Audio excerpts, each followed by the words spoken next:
What's going on, everyone? It's your guy, Pat Bernard, with you with It's a Wrap Sports. This is the process, getting process, and I will have my entrance worked on in a little bit. I usually have an entrance and all that set up, but again, some difficulties on my end. But however, this is the first ever episode of the process, the Philadelphia 76ers post-game show right here on It's a Wrap Sports with me, your boy, Pat Bernard.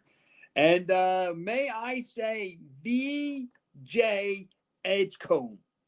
VJ Edgecombe. The Philadelphia 76ers go up in B-Town to steal a W.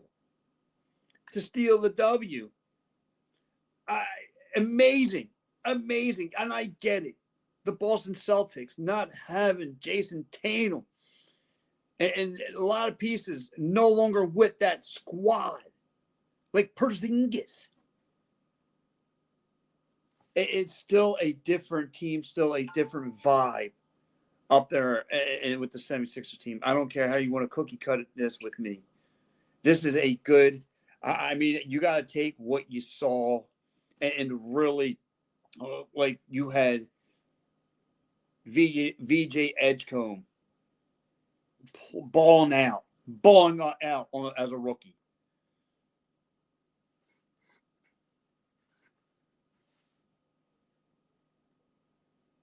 And right off the bat, before I go any further, my man Joe Howell checking. He goes, great comeback for VJ and Maxey. They are the future of the 76ers. Absolutely agree with that. Adam Cease, what's up, my dog? Adam Cease saying, what's up, Pat? Sixers are back. Maxey and Edgecombe. Yeah, a lot of people going to be buzzing in about that tag team duo.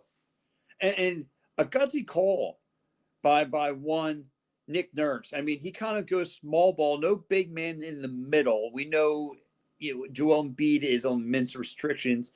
We know he's got a lot of issues going on. But still, for this team, they just kind of go small ball and playing, as well as they did tonight without no big man down below and just kind of bouncing back too, right? They bounce back from being constantly on the ground in that third quarter. But I'm going to get into everything like that. And right off the bat, like I said, I want to get into VJ Edgecombe, my player of the game. And I get it. Maxey should probably be the player of the game. Again, Maxey did a tremendous job. I will break down his stats, but right now I want to break down this incredible game from VJ Edgecombe. Balling out as a rookie nonetheless. This is an NBA great debut. A great debut. And this guy balling out.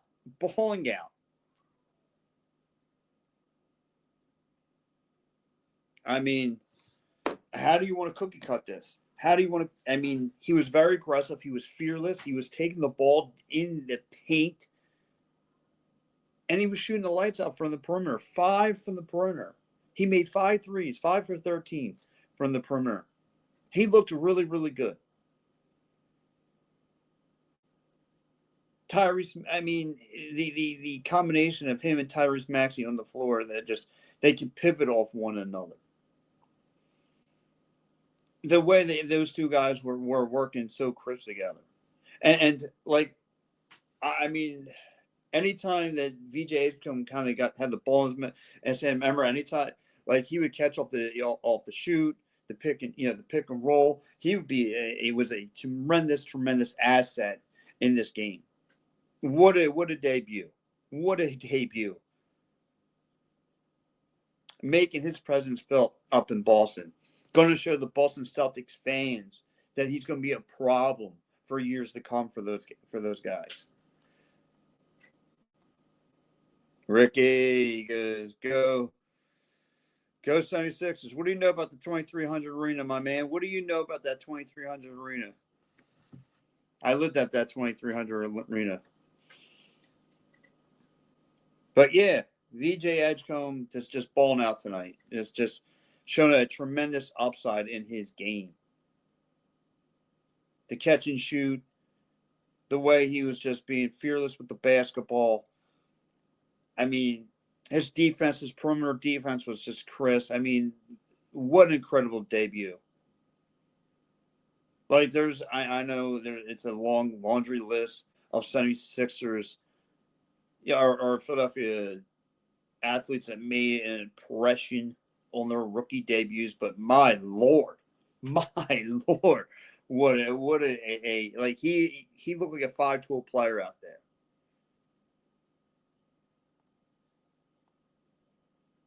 Joe Sullivan checking into the program. What's up, my dog? The John, he says the backcourt could be special. A lot of positives. Yeah, Joe, there was a lot of positives tonight. A lot of positives with the 76ers team. 38 points for Tyrese Maxey, 34 points for VJ Edgecombe. Again, what can you say about this squad? What can you say wrong? And no sightings of Kyle Lowry even sniffing the floor. None. He looks like he just wants to be a coach from the sidelines. I think that's going to be his role, to be honest with you, unless they get to like a third string option, unless the Philadelphia 76ers run into the issue that they had last year. And kudos, again, not to knock on anybody, not to knock the Paul Georges of the world or anybody, but the less I see of those guys, the better. But again, VJ Edgecombe would make quite a difference. Like I said, 34 points, just being aggressive, taking the ball to the rack, shoot, picking, however you want to do it. Looked really great off the perimeter. Like I said, 5 for 13, catch and shoot, situations, scoring in transition. He did it all, and like the perimeter defense that you get from what this team was really lacking was perimeter defense. Pat, the 2300 arena. Come on, my friend. You better YouTube Frankie Frizzo there, Ricky.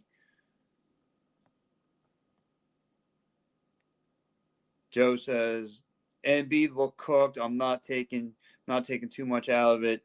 It's going to take him time. Hoping it's just his mid-range jumpers and plays and like an old man type game. And then Joe, that's what's going to be like. Everyone thinks that there's going to be Mr. Miyagi is backstage somewhere that's going to fix this guy's leg, and he's going to ball out like he once did back when he first came onto the scene, and he's not. It's just me and Mike Lowry talked about this on PM on the AM. He's just where he's at in his career. He's just in that leadership role now, right? He's going to be that old man that kind of guides this young team. And that's where he wants to be. This is his team. He's just going to be that old man that kind of guides these guys to success. And that's all he's here for. This is his last going round. You can see he's going to get cooked on defense.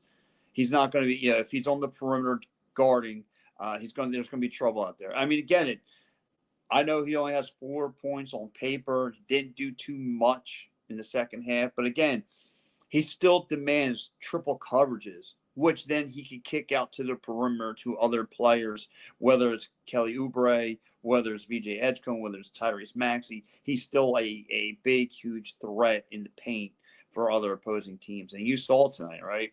And really, you see the problems that Boston had. They don't have a big man game down below. Like, it's a shame that when Joel Embiid's on the floor, I'm still I love Drummond, but we all know Drummond's another old man guy. He's not going to give you much help. Bona looks like he's just not, to me, he looks like he don't have the muscle, he don't have the weight. He's not going to be that kind of player. To me, has a special talent, to me anyway. And then listen, I like Dominic Burrow. Looks like he's going to be a great player, but still, nobody can do what Joel Embiid can do.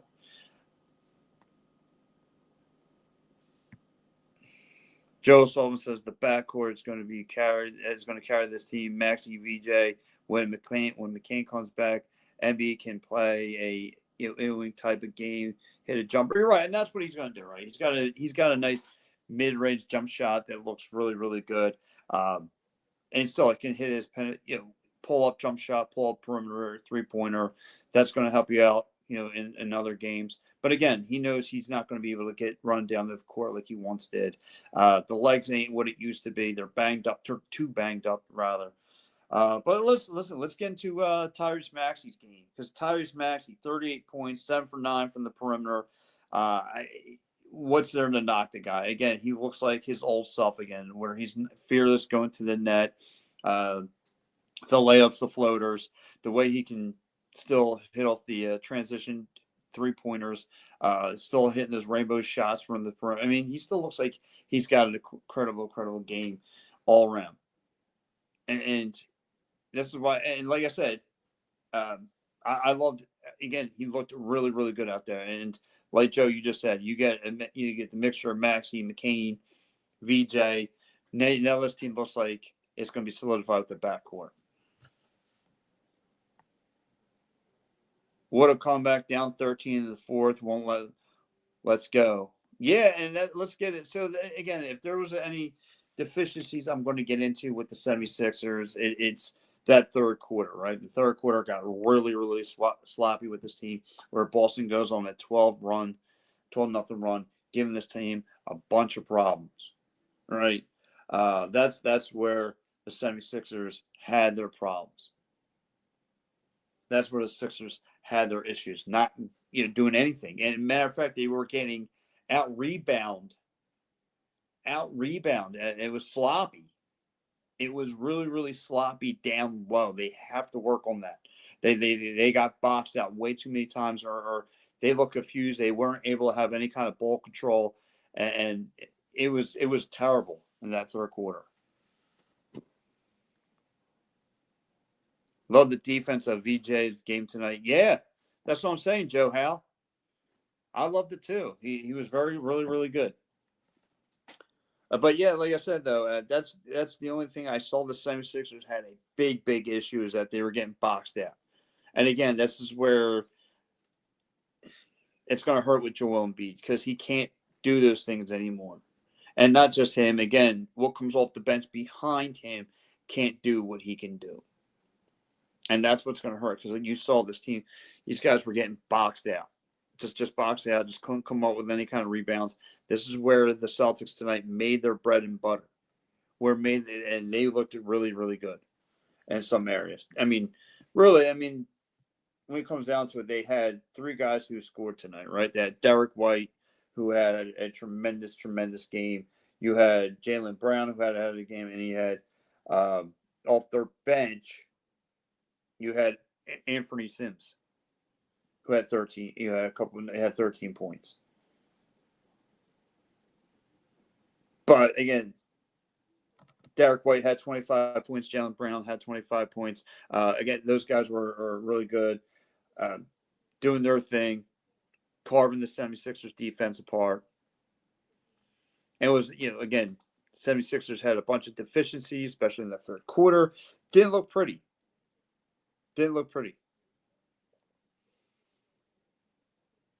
And there's things that this team's going to have to work on.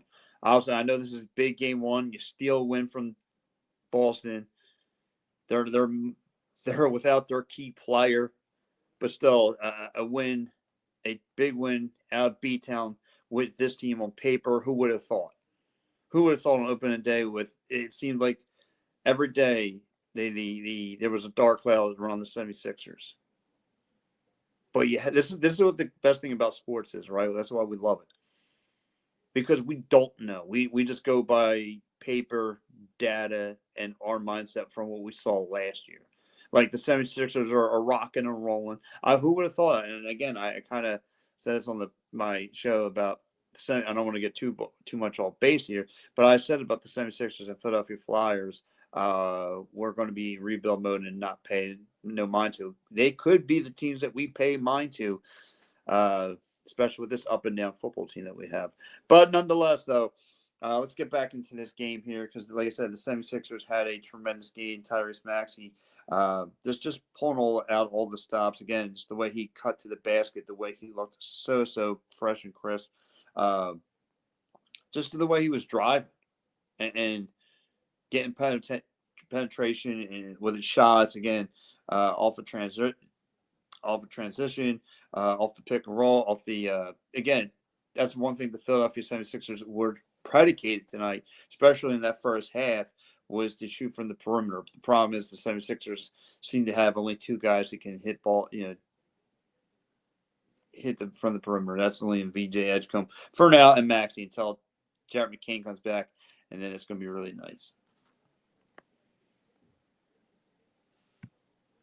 Joe House says when Paul George comes back, I would put him on the bench and let him run with the second string. Yeah, well, listen, that's going to be something for Nick Nurse to figure out. But here goes another thing too. Like Joe, how you mentioned about the bench, not an impressive night from the bench. Not an impressive night. I was expecting a little bit more from Quentin Grimes, and we got nothing. We got zilch. Well, 10 points, but it's still. I thought he would have a better game than what he had. Two 3-pointers, not bad, but I thought we were going to get a little bit more from him. You got absolutely dog doo-doo from Bona, Drummond, Edwards, and you got 6 points from Jabari Walker. And that would be it. Kyle Lowry, Jahad Broome did not play, neither did Eric Gordon. So, yeah, the Anthony Sims had a little bit better game than Quentin Grimes, but still, this team has a lot, growing. It's going to grow together. They still have a lot of key pieces. And listen, Quentin Grimes coming off the bench is not – go see mommy. It is going to, has a lot of promising parts. So, excuse me there. Let's go around the NBA a little bit here, all right? Philadelphia 76ers win 117-116. Let's go over some of the NBA scores here. The Detroit Pistons are about to end their game. Ooh, a tight one versus the Bulls, 111-112 down there in Chicago. You have the other games going on. Another tight games going on here. You have the Pelicans and the Grizzlies going on. One bucket separates to 2, 120, 118. Tell her, go get Angelo, go get Carly, and so forth. But yeah, you have that. The Spurs in a tight game, 39-37 of the Mavericks, Kings and Suns. Kings up 25, Suns 18. Jazz 91, Clippers 54. The Timberwolves, the Trailblazers over the Timberwolves get things going. Trailblazers 29, Timberwolves 24. Your finals, the Knicks win 119-111 of the Cavs. The Hornets win 136 over 117 over the Nets. The Magic won 125, Battle of Florida. Magic win 125-111. 125-121 over the Heat. The Raptors win 138-118 over the Hawks. And the Bucks win 133-120 over the Washington Wizards. And that would be your wrap-up. And now, my backcourt bottom line. 76ers, VJ Edgecombe with an impressive night. Huge debut into the NBA. Being really aggressive from the three-point line, from the perimeter, the way he was cut to the rim. I mean, on defense, all-around great game from VJ Edgecombe. Maxey looks like he's found his version of a Splash Brother as he puts up 38 points. Again, showing that same kind of game song, same kind of attitude with cutting to the rim, catching and shooting. 7 for 9 from three-point land. Looked really, really good. Other notes, 76ers must work on defensive rebounding. Must work on that. They looked embarrassed tonight. And that's, if there's any kind of knock on this team, that's going to be it. But other than that, huge night for the 76ers. Guys, catch me Saturday night for 76ers post game against the Charlotte Hornets, guys. Have a good one. I'll catch you later. Bye-bye.